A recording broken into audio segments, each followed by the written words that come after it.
तत्र सत्त्वं निर्मलत्वात् प्रकाशकमनमयम् सुखसङ्गेन बध्नाति ज्ञानसङ्गेन चानघ। बंधुगण এই শ্লোকরে प्रभु श्रीकृष्ण सद्गुण विषय वर्णना करुछन्ति।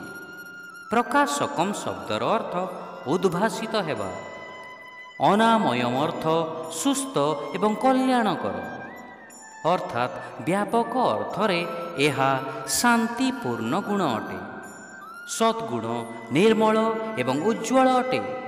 सत्वगुण जीवर व्यक्तित्व सद्गुण प्रकटित करे एवं बुद्धि को ज्ञान द्वारा आलोकित करिथाए।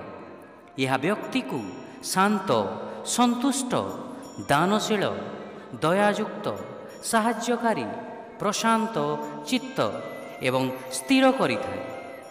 यह व्यक्ति को स्वास्थ्यवान एवं रोगमुक्त मध्य करिथाए। सद्गुण शांति तथा आनंद प्रदान करुथिले मध्य सेथिप्रति आसक्ति ही जीव को मायाबद्ध करी रखिथाए।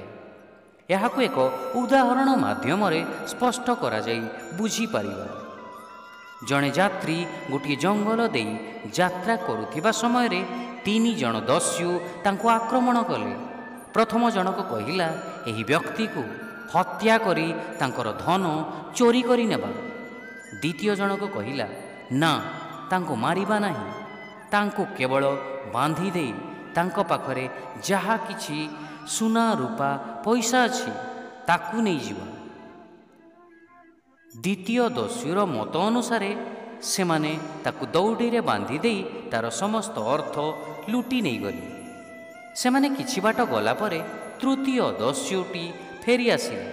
से यात्रीर दौड़ी सब खोलीदेला एवं ताकू अरण्यर शेष प्रांत को नहीं गला। से तांको बाहर को जीवार रास्ता देखाई कहिला, मु निजे बाहर को तो जाई परिबि नाही, किंतु तुमे जदि एई रास्ता अनुसरण करिवो एई अरण्यरु बाहर को जीवारे सक्षम हेबो।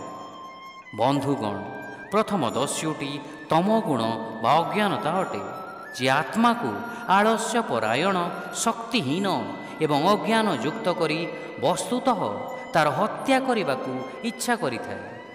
द्वितीय दस्युटी रजोगुण बा बासना अटे, जी जीवर बासना को उद्दीप्त करिथाए एवं ताकू असंख्य सांसारिक कामनारे बांधी दिए। तृतीय दस्युटी सत्वगुणी बा सद्गुण युक्त अटे, जी जीवर पाप को ह्रास करिथाए, भौतिक कष्ट को लाघव करिथाए एवं आत्मा को धर्मर पथरे स्थापित करिथाए। तथापि सत्वगुण मध्य मायिक गुणर परिसीमा अंतर्भुक्त अटे। तेणु आमे ताहा प्रति मध्य आसक्त हेबा उचित नुहे। तार परिवर्ते आमे सही पृष्ठभूमि को दिव्य जगतरे पदार्पण करने को व्यवहार करने उचित। एही त्रिगुणर ऊर्ध्वरे शुद्ध गुण बा दिव्य सद्गुण रहिछि। यह भगवानक दिव्य शक्तिर गुण अटे, जार स्थिति मायिक गुणर ऊर्ध्वरे।